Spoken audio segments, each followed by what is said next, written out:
All right, greetings. Welcome back to Black Bear News, where everything is connected and all the viewers are smarter than the average bear. And good to see you all. Sorry for the strange timing of the show. I forgot yesterday when I told you I'd be here at 4 that I actually had something to do at 4. So I was not going to be anywhere near being able to do this show. So I decided to just do a quick one now. We're live on YouTube, Rockfin, and on Twitter. And thanks for tuning in. I know it's a weird time of the show, so we'll see who shows up and who doesn't. I'm sure some people will show up. This is weird, though. We are live on Twitter, but they're not showing Black Bear News is live on Twitter. Maybe I'm just bumped too far down the line or something. But anyways, we are live on Twitter. Now I see we're live on Twitter. Okay. To the Twitter people, please like, repost, send me a message in the chat. You know the deal. Yeah. I knew that changing the time was not going to come without bumps. So 4 p.m. works better for me. However, 4 p.m. is a time on many days when I'm doing other things. So we'll see how this goes. We're still going to be doing 4 p.m., but today we're doing noon, and it's going to be kind of a quicker show today, hopefully. We'll see. But let's get into it. Well, we got a couple people. Something's in the water says, I don't want to be first. Very nice. And anti. We got a couple people on Rockfin. People are coming in. That's cool. I suppose some people will eventually get into the Twitter stream. We'll see. I'm sure there's people watching on Twitter. Twitter has me ultra shadow banned. So, if you're wondering if it's hard to see me on Twitter, it's very hard to see me. All right. So, first of all, they've put out a debate schedule, a whopping 2 debates between Trump and Biden, or at least originally they were supposed to be between Trump and Biden. What could these debates even look like? Who knows? 2 doddering old men on stage.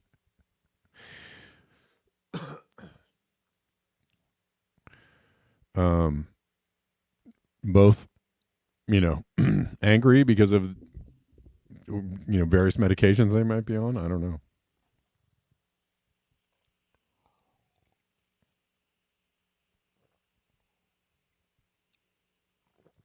Melinda Gates is leaving her charity. That's interesting. That's kind of along the lines of we're going to get into Bill Gates and the geoengineering, but, there's a lot of angles to that. Anyways, Biden and Trump are going to debate in June and September. Aren't you excited? Isn't everybody on the edge of their seats?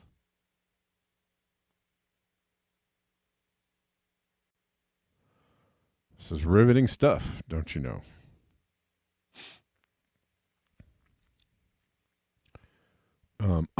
So it occurred to me today. Well, I saw a picture the other day of supposedly 80,000 people that came to see a Trump speech. So I don't know. And it seems like he's giving speeches and he's out there giving rallies and there's a lot of people there. So I guess I'm going to take at face value that he has a lot of followers, but he's not the same Trump that he was before. He's not the drain the swamp Trump. Trump is all swamp right now. Trump is like basically let me get it in with the swamp. Let me get back into the swamp so I can do more swampy things. And then every once in a while he'll pay lip service to something that people don't like, like I'm not going to do the CBDC thing, guys, or something else, or maybe we'll get out of the Ukraine war or something like that, right? He'll do something that to kind of appease the independents or the people out there that don't agree with, our general uniparty stance on everything. But he's not the same Trump. He's not the drain the swamp Trump. He's fully swamp. He's actually trying to tell you that he's more swamp than Biden. Like Biden isn't swampy enough.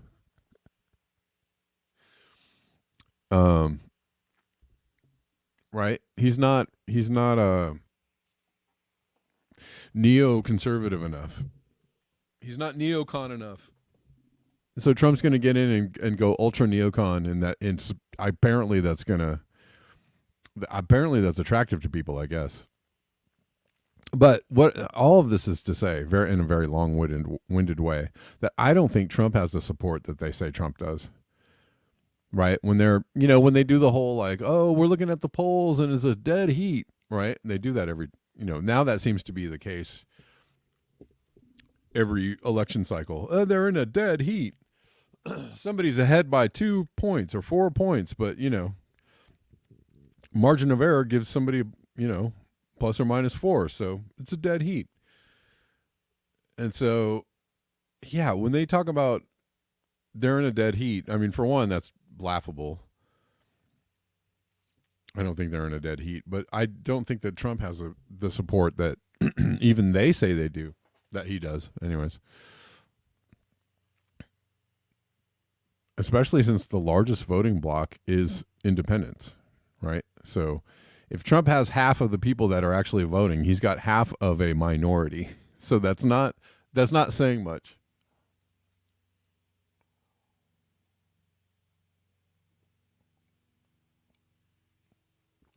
Who knows what's really going on? Anyways, they agreed to hold 2 campaign debates. First on June 27th, hosted by CNN, and the second on September 10th. September 10th. Interesting. Hosted by ABC. And they couldn't just go September 11th, could they? They were like, how about September 10th? Interesting. No, I don't know what day. September is. September 10th a Sunday? I wonder if it is. Let's see. Let's find out. Let's find out what the date is for September 10th. Why? Because I'm just curious. It's a Tuesday. Of course. Tuesdays are election days. The 11th would fall on a Wednesday this year.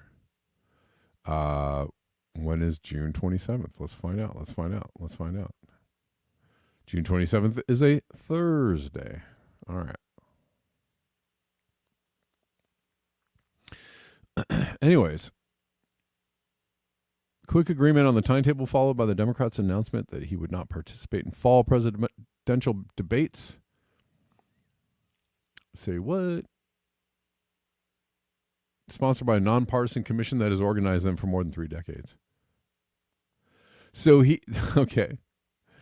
So they're like, no, we're not going to do the nonpartisan debates in the fall. We're going to do these media outlet debates. Biden's campaign instead proposed that media outlets directly organize the debates between the presumptive Democratic and Republican nominees.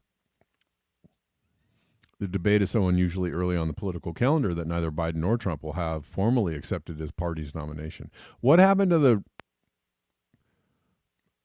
did the primaries just go away? Like, no, the primaries just were barely noticed. Did anybody notice the primaries even going on? It was like there was a couple of primaries and they were like, Trump won these ones, and they're not even holding. They didn't even hold primaries for the Democrats, apparently. I mean, isn't that weird? Isn't it weird? We're in an election season and the primaries are just like nowhere to be found. There were no there were no primaries, there were no primary debates. They were just like these two guys, right? If you want to see how deeply undemocratic we are, I mean, 2024 case in point, where they're just like, we're not even gonna pretend that there's going to be any challengers. I mean, I feel like there was a little more on the Republican side for a second, but then they're like, nah, Trump. But the Biden administration didn't even pretend that they were going to, notice that there were primaries. That is just very telling. Anyways.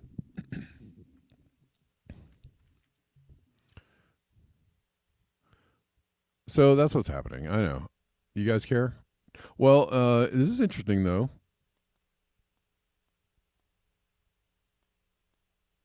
RFK Jr. says, I'm happy to report that I will meet the criteria.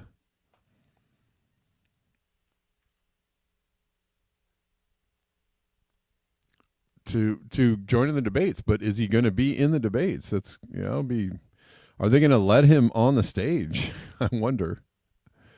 It'd be interesting.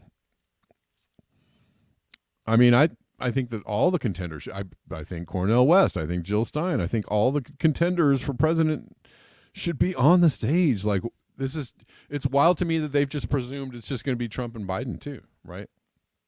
They're not even going to hear any of the other presidential candidates.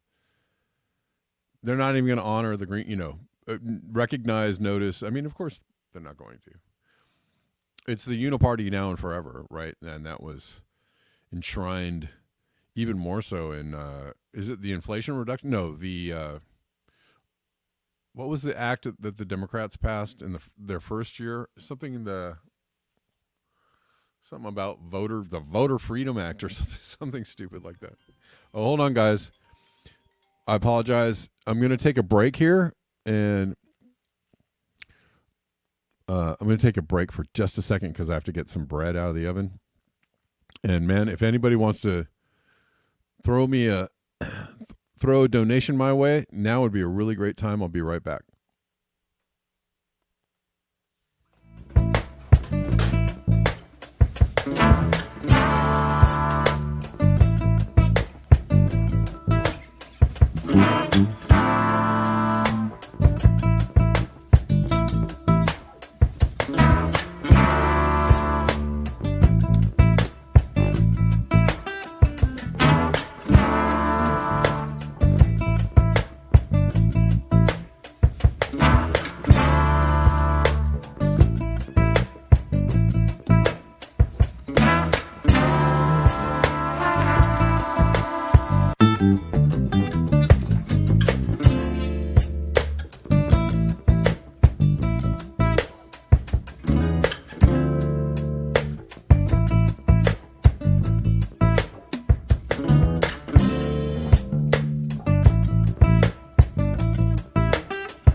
All right, it's a tight schedule today, guys. I got a lot going on. A lot happening today, and I had to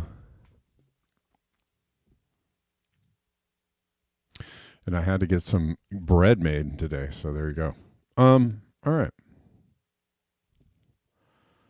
but we're back.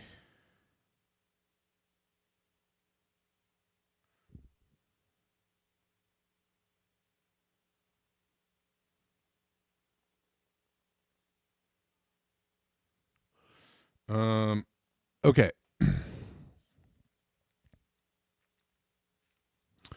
Where were we? Anyways, RFK Jr. says, I'm happy to report I will meet the criteria to participate in the CNN debate before the June 20th deadline. I look forward to holding Presidents Biden and Trump accountable for the records in Atlanta on June 27th to give the Americans the debate they deserve. Is that true, though? Is he actually going to be? Is he going to be on the stage? All right. Anyways, he says he meets the criteria. I don't know that necessarily means he'll be on the stage. Why am I logged into Octopus Files, anyways? All right. Moving on. Speaking of geoengineering,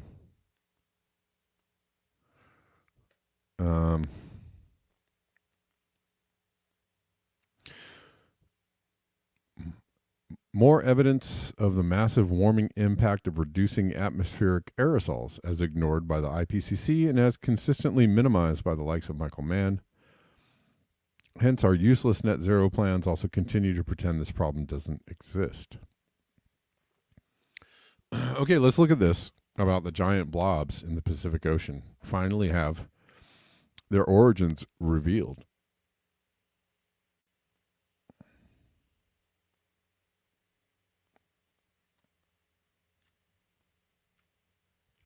Abnormally warm patches of water in the Pacific Ocean, often referred to as blobs, have been having disastrous effects on marine ecosystems since 2010.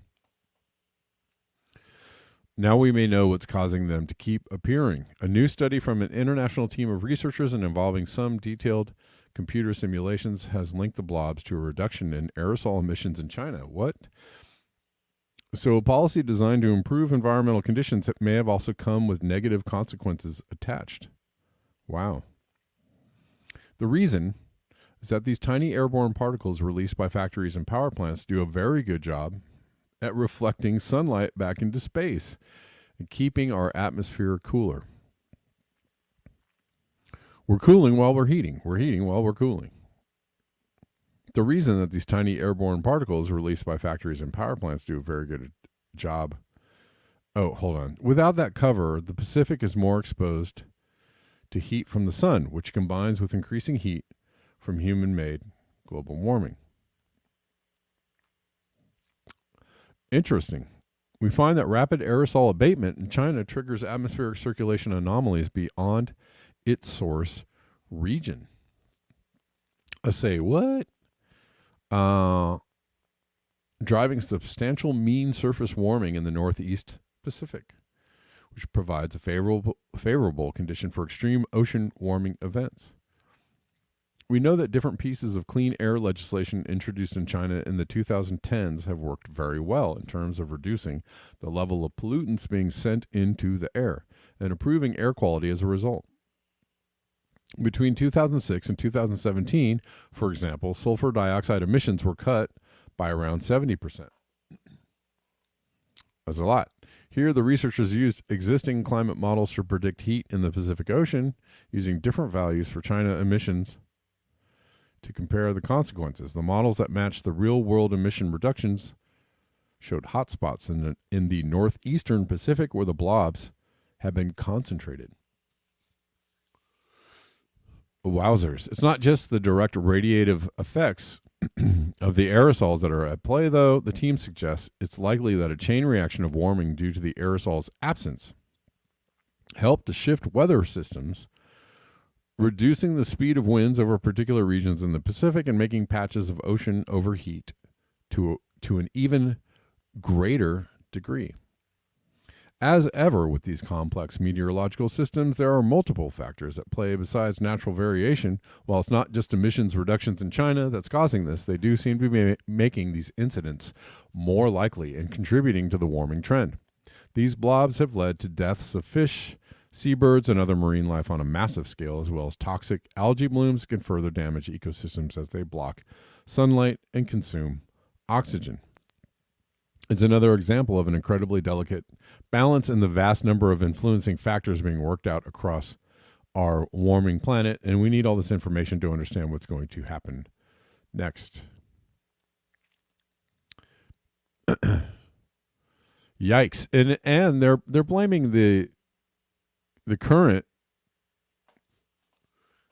massive spike in warming on the reduction of aerosols from shipping. Right? Am I right? Am I right? So what are we going to do? Because we put in place these policies that help take pollutants out of the air, particulates in particular. Right? They're cleaning up. I mean, they're taking the dirtiest. They're trying to get rid of the dirtiest emissions, right? But those dirty emissions kind of work like geoengineering. They actually have a geoengineering effect, or SRM effect, solar radiation management, in that they block the sun, right? They block some of the incoming radiation from the sun. And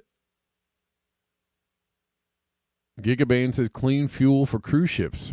Part 2 is about to kick in, and that is more. Yeah. And then consider the drop in, the rise of EVs and the drop in, particulate emissions, particulate-laden emissions that come from cars, right? Well, I mean, they've already been trying to clean up the car emissions for quite a while, but I'm sure that reduces it even further.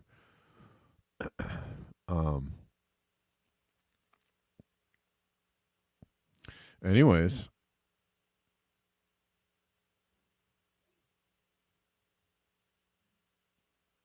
Denver on Rockfin says very self-serving for particular interest dimming. Well, so the thing is that we have these policies that are supposed to reduce these dangerous emissions, but it's leading to more heating or quicker heating. And then you have the whole debate around, well, when are we going to start the geoengineering, right? I'm going to play this video about Bill Gates and geoengineering. It's,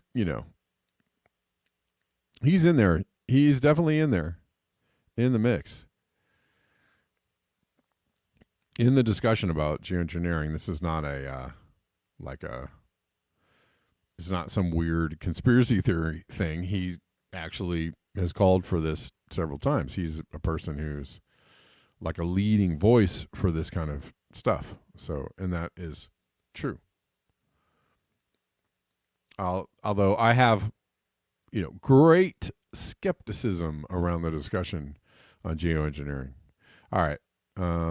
So let's see this. Bill Gates is backing the first high-altitude experiment of one radical climate change solution, creating a massive chemical cloud that can cool the Earth. And this is from CNBC. This is this is not like, whoa, crazy.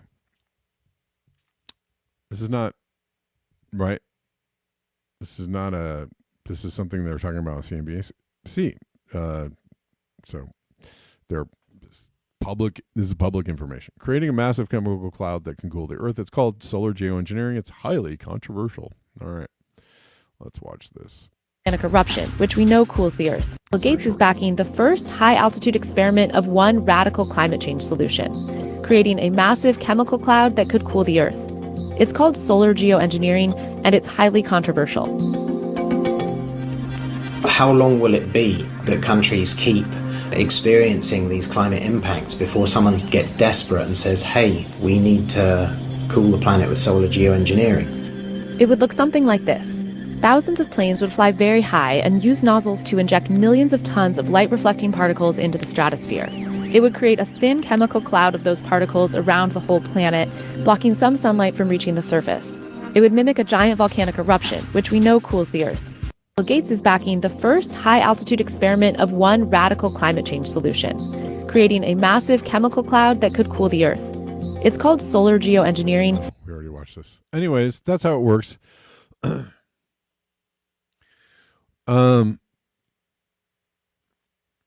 As exactly extra bullet. You went right where I was about to go. So in other words, chemtrails, right? I was going to say, as if we aren't already doing that. And I know you'd be like, what? No. Dude, just look up in the sky. Jesus, it's not that hard to see. It's kind of obvious. it's kind of obvious that it's already happening. And whatever, you can cry, cry all you want. No way, these are in the stratosphere. Anyways, it's ridiculous. But listen, so it's confusing, isn't it? Because we're getting rid of these dangerous particulate emissions, these aerosols. But but we'll have to cool the earth with aerosols. So, and it's so controversial. We don't know if we're going to do it or not. We don't know what the impacts are going to be. Okay.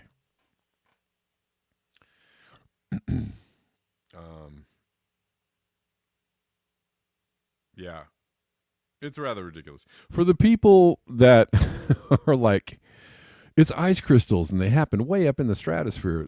Listen, man, here's a local chemtrail. I don't know if you guys can even see this. I was kind of trying to show you. I should probably have uploaded this into my StreamYard. But just quickly, this is a video. Let's see. Can you guys see that? You can see that, right? You can see that on my screen. You see that long ass contrail? I'll show you how long it is. It's long. It's a long contrail. And let me show you though. It's at the height of the clouds. So these clouds are not in the stratosphere. These clouds are much, much lower. So if you're trying to tell me that it's ice crystals and it only happens when it's really cold, no. This is happening at cloud level, whatever. Anyways, whatever. I've had these arguments with people, so they're just deadlocked into this like, no.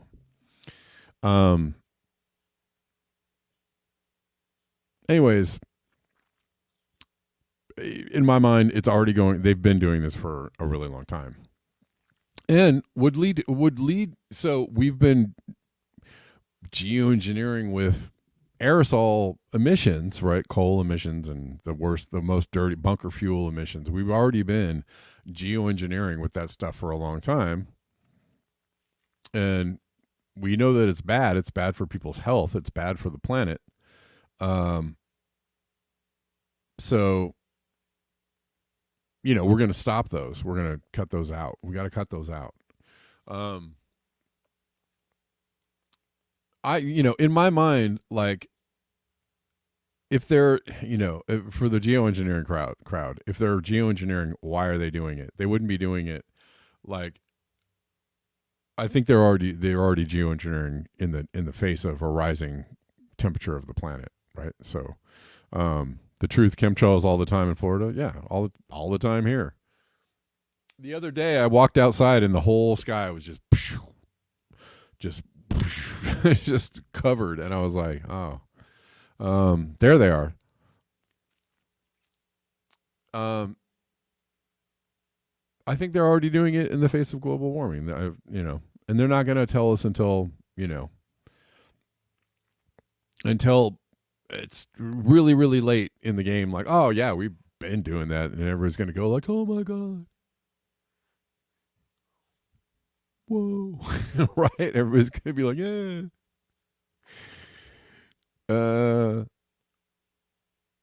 Anyways, they're already doing it. I think they're already doing it, and they're just the discussion about like, oh, well, it's very controversial. Are we going to do it or not? I'm like, dude, they've been doing it. They already know everything. Listen. Yes, the truth starts as a single line, then spreads and blocks. There is a NASA site. There's a NASA site that tells you about long-lasting contrails. There's a NASA page about it. Anyways, hold on. Maybe I can find it. If it's still up. There's a page about the fact that they know that there's contrails that spread out and last. Yeah, there's all these sites on NASA about contrails. So the evolution of the contrail, on the trail of contrails. There's just on the trail of contrails. clouds from aircraft exhaust can blanket the sky. This is on NASA, earthdata.nasa.gov. And they're saying, this is from 2013, this page contains archived content and is no longer being updated. At the time of the publication, it represented the best available science. Anyways,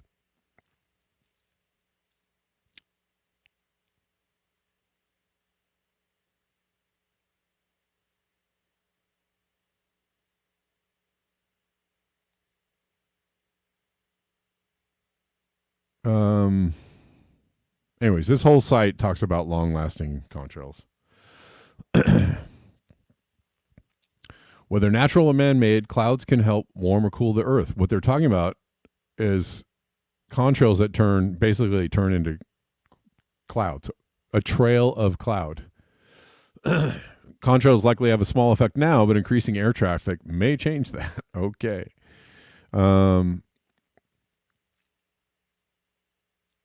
I feel like there's something missing from this page, but this page was basically saying the researchers found that contrails have an overall warming effect, acting like a light blanket. I don't know.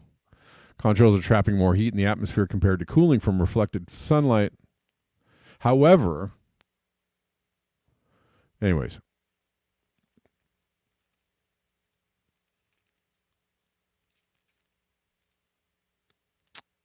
Hold on, I'm trying to look at this. I don't know if this is the same page I was looking at, but they were saying that basically, contrails can be long-lived. Here we go. NASA.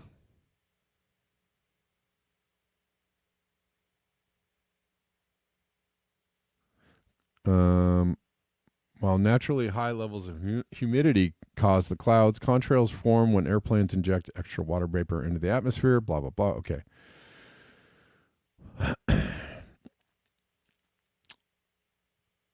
When the air is dry, contrails just last a second or minute. When the air is humid, contrails can be long-lived and spread outward until they become difficult to distinguish from naturally occurring cirrus clouds. Okay, that's the part I wanted to read.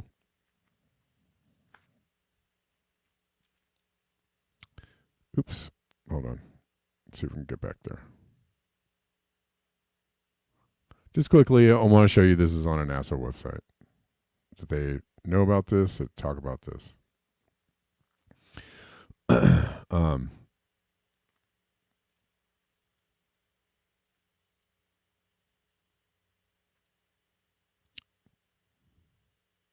Here. Earth Observatory. This is NASA website. Here, I'll show this bigger. Contrails right here. When the air is humid, contrails can have. Can you see this? No, you can't.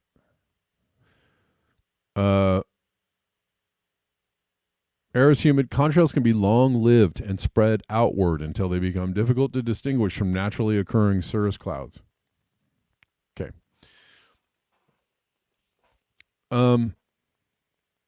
Anyways, all that is to say, I mean, they're saying like they have a warming effect. Bull.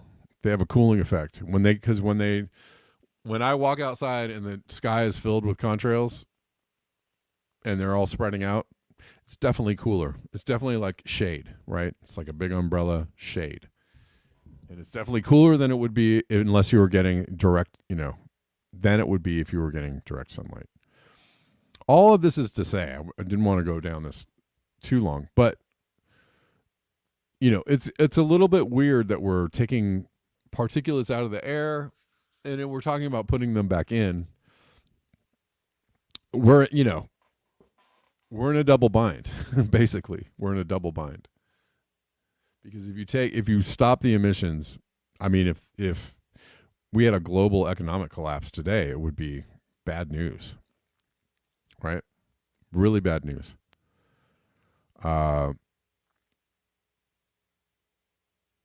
Because global emission, what happened during COVID? Global emissions went down just not even that much, 6 or 7%, and apparently that had a big effect on temperature, apparently. The truth said contrails aren't persistent, but chemtrails are. I mean, whatever you want to call them. I don't really, you know.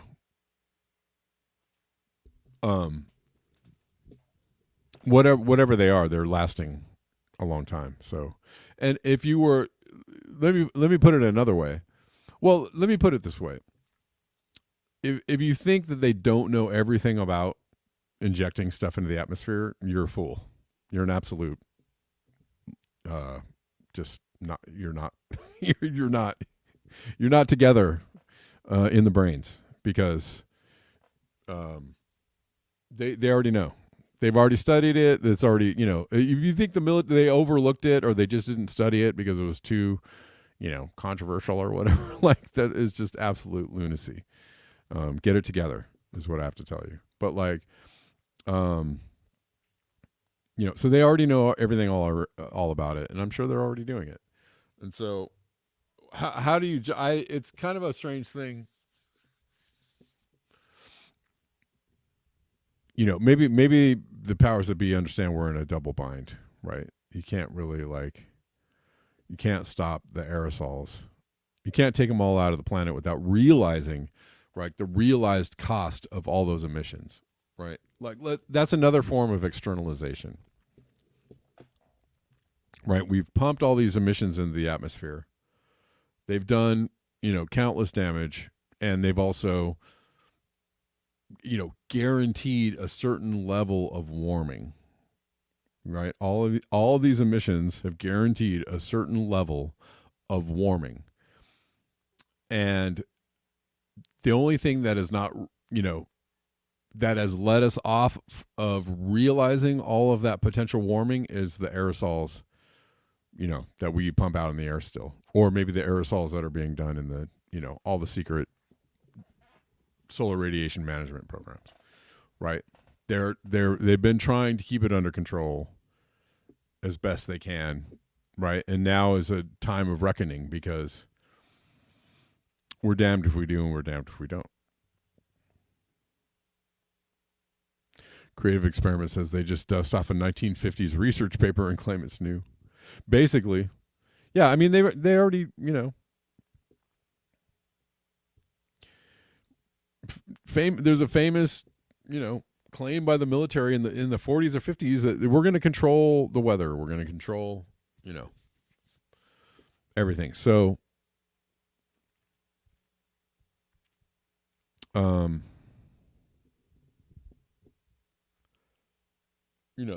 idea that they just gave up on that plan, or they didn't try to fulfill that plan, or that they got some ethics, got a moral bone in their body and decided not to do all this, is just like, okay. Again, super naive if you're one of those people. Super naive. Like, seriously.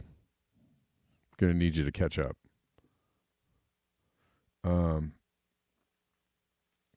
Deeb says one it's an obvious difference. One is mere water vapor in the exhaust greenhouse gas, by the way, and one is a sprayed chemical aerosol. I mean, I'm not going to argue with you. I'm just saying, I know that. Well, here's the other thing: if you know that contrails last a long time and spread out, then you're gonna use that knowledge, right? You're gonna control that thing that happens, the mechanism by which that happens. You are going to control it, right? The people in charge, the military, whoever, they are going to control. They're going to, it cools or it warms.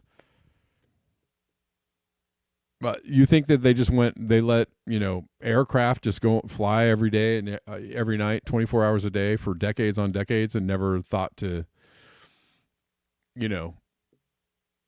use that knowledge for any purposes at all? They're just going to sit around idly by and just go like, oh, that's very interesting. Let's do a study on it. Yeah. Okay. Anyways, that's just a little sidebar on. It's an interesting phenomenon that we're in a place where, I absolutely. You think that control generates heat, Deebs? So you think they're generating the heat? You think the geoengineering is generating the heat? That's a weird one to me, but maybe. I mean, I'm not personally not convinced of that, but convince me otherwise, I might change my mind. I don't know. I just don't know what that would do. Like, so if you're, to me, here's the idea that, like, well, if they would just stop that geoengineering, then everything will go back to normal. Why would you, if you generate, yes, everything humans do generates. Yes, you're right. Okay, I got you. I got where you're going with that. Yes, well, it's all a heat machine. Everything we're doing is a heat machine. Absolutely, yes. I'm just, to me, the people that think that the geoengineering is causing like calamities, like they're that something that Dr. Evil is turning on with a switch, like, here you go, we're gonna wreck the weather on planet Earth, and we're gonna wreck the weather on planet Earth. Oh wait, sorry.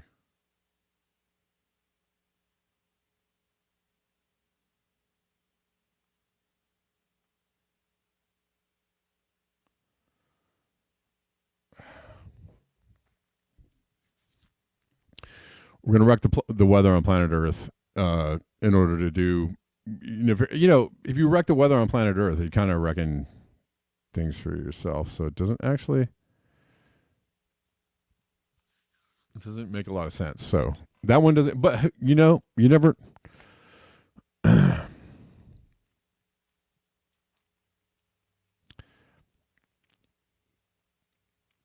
It doesn't make a lot of sense. Anyways, hold on one second, guys.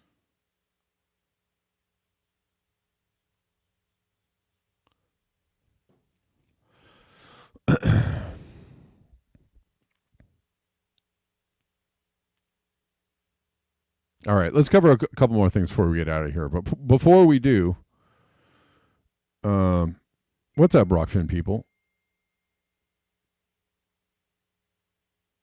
What's up? AREM, how do you always catch the tail end of BBN? I don't know. It's because I just surprise people with times or something.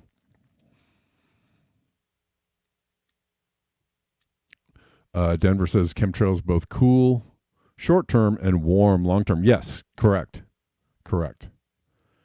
Yeah. Yeah, they do both. And I think, okay, in my mind, I just think the powers that be are just not. They do things knowing that there's probably unintended consequences, but they do them anyways.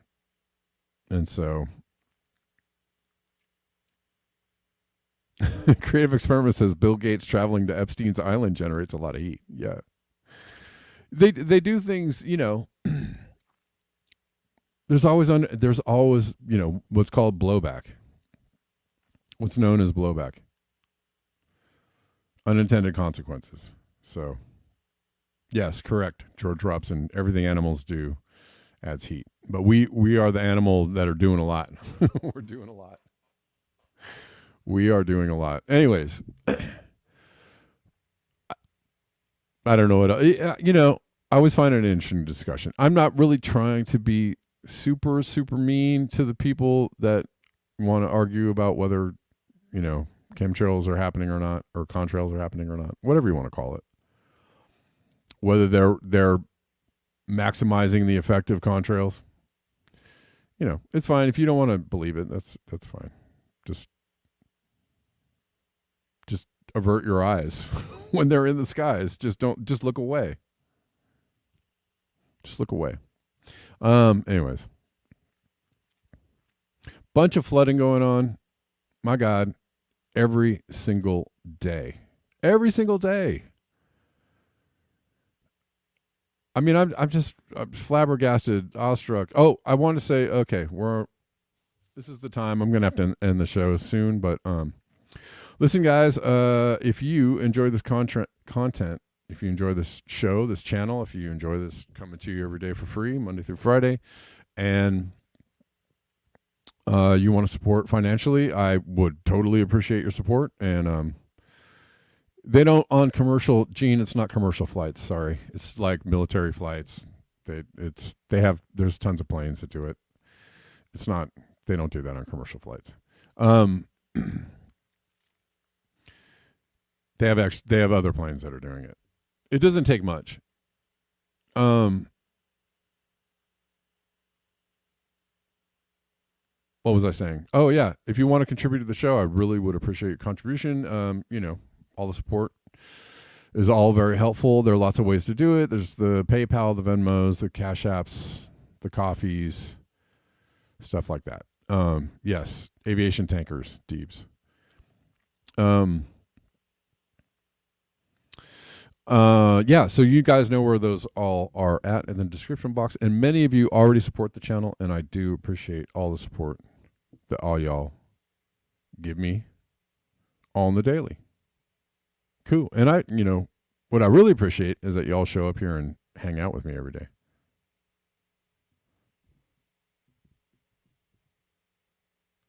No one's doing them in Central America, Gene? Oh, okay. That's good. That's good. I mean, I guess if you don't see them, then you wouldn't, if you don't see them, then it wouldn't be it wouldn't be a feature. It wouldn't be a thing that you would like be concerned about. But when there's a lot of people that see them, they're like, what the heck? Like, I live in LA, big city, right? And, you got just clear blue skies. That's great. That's awesome. And maybe Costa Rica doesn't, maybe they just don't have a program for that. They don't have a need for it. Costa Rica doesn't have an army, right? They don't have a standing army. That, man, sounds like paradise to me. So, lucky for you, Gene. But yeah, I guess if you don't see them, it wouldn't be a thing that would be like in your viewfinder, right? You'd be taking up a lot of your attention. But for other people, it's like, wow, that is really crazy. Or maybe there's not as much air travel there. Maybe that's also something too. I don't know. Could be a lot of factors. Meh, could be. You don't have military jets flying over, not even U.S. planes. Yeah. Anyway, so we're going to look at some of these. Before I leave, we're going to look at some of these flooding situations that are going on the planet. And it is a lot of energy to make not just the rain, all these rains happen, and the absolutely phenomenal amount of water that are in these storms. But it takes a lot of evaporation, which is also energy, to make all this water vapor be available in the atmosphere, right, to come down. Creative experiments. The Dust Bowl was geoengineered, sure.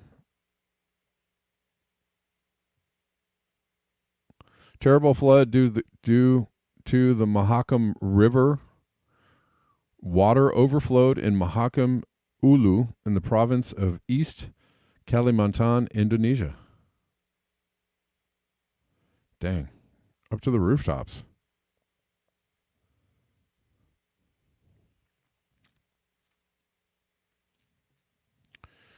More floods. I should just rename my channel Floods. Residential unit in Huanambu sector of Cali, Colombia this afternoon.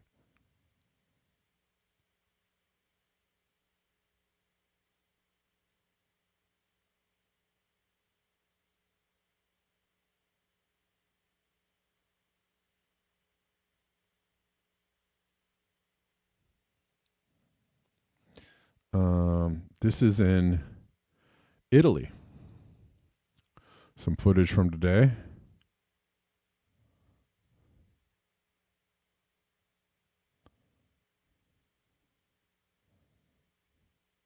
Jesus, just destroyed.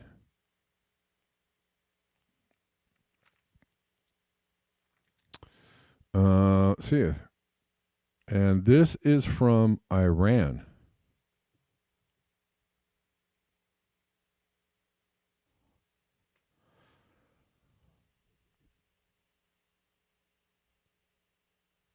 Vehicles swept away and 7 people killed due to severe floods in Khorasan, Razavi province, Iran.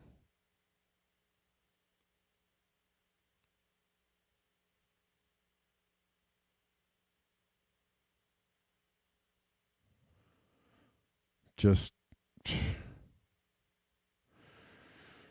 the daily rain bombs, guys. Okay. Well, listen, I've run out of time today, and thank you for hanging out with me for this just impromptu edition of Black Bear News. So we'll be back at the regular time tomorrow, 4 p.m. Pacific Daylight. So 4 p.m. 4 p.m. is the new time. I just did this random show today because I'm not going to be here at 4. So we'll be back at 4 tomorrow. Thank you for your eyes, your ears, and your conscience, and thank you especially for the conversation. And you all are great. Let me make sure I didn't miss anybody. If there was anybody to thank.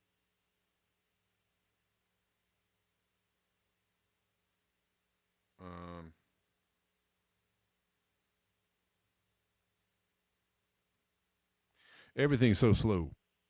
Everything's slow. All right, guys.